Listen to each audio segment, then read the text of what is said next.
Creativity is the ability to look at the ordinary and see the extraordinary. Jewett Jones. What does the fairy tale look like? How does it feel? There is so often a difference. Psychologically primed constantly into what we believe we need, it can get confusing and affect not only what we think we want, but who we perceive we have to be in order to get it. This morning I miss my mother desperately.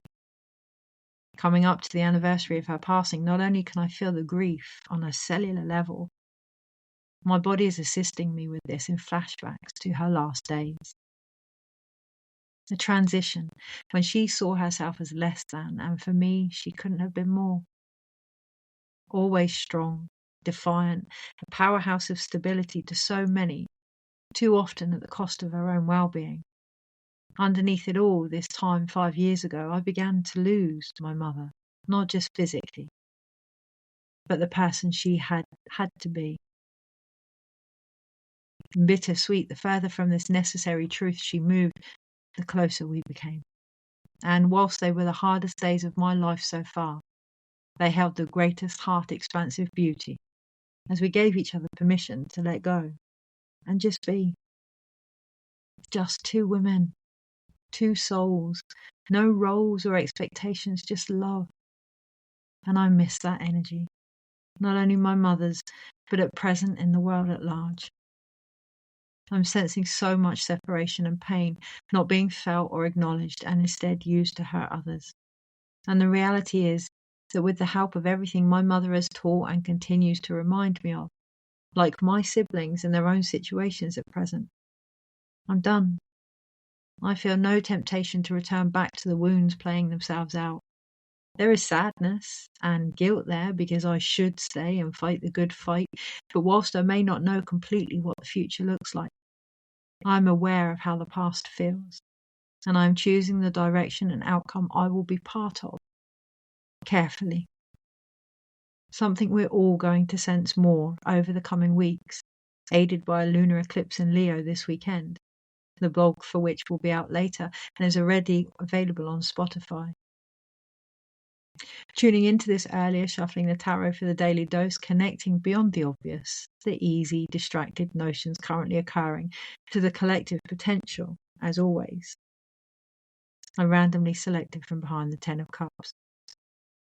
Feeling the unknown image in my hands without looking, thinking about a vision I keep receiving and how to build it, receiving in an old familiar communication, not of divine guidance but cellular memory, because there is a difference.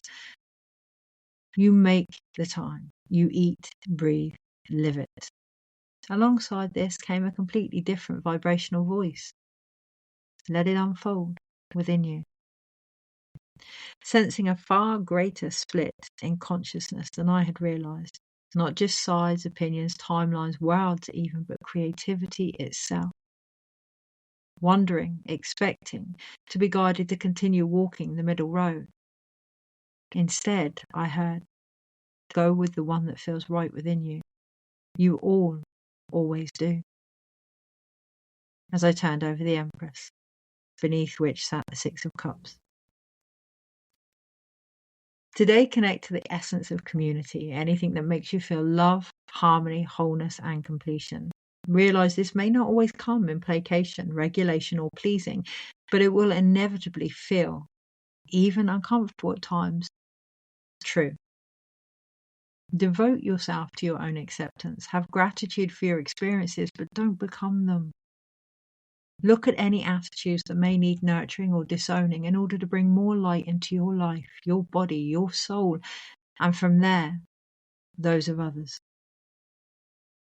Feel into any negative past traumas and the impact they may be having on your current situation. Not through the eyes of beration, regret, or fear, but the pain of any love protected, hidden, defended, and ultimately removed as a result. You are flawed, fragile, fractured. We all are. And that is the very beauty of being human. Connect the parts of yourself into a space that becomes the guardian of this that your inner child needs. Nourish this life, your own and that around and within you, with compassion and care, simply by working with the nature of your situation, not against it.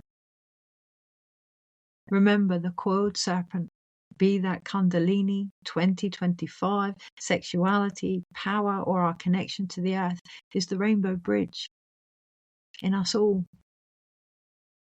May we each realize if we wish for more love, connection, abundance, and healing, it is up to us to create it. For only in this can we hope to expand into our own divine humanity. And that always starts from within. In deepest Moon I ask you now, can we still hold it together? You know where I am. Take care. Kirsty.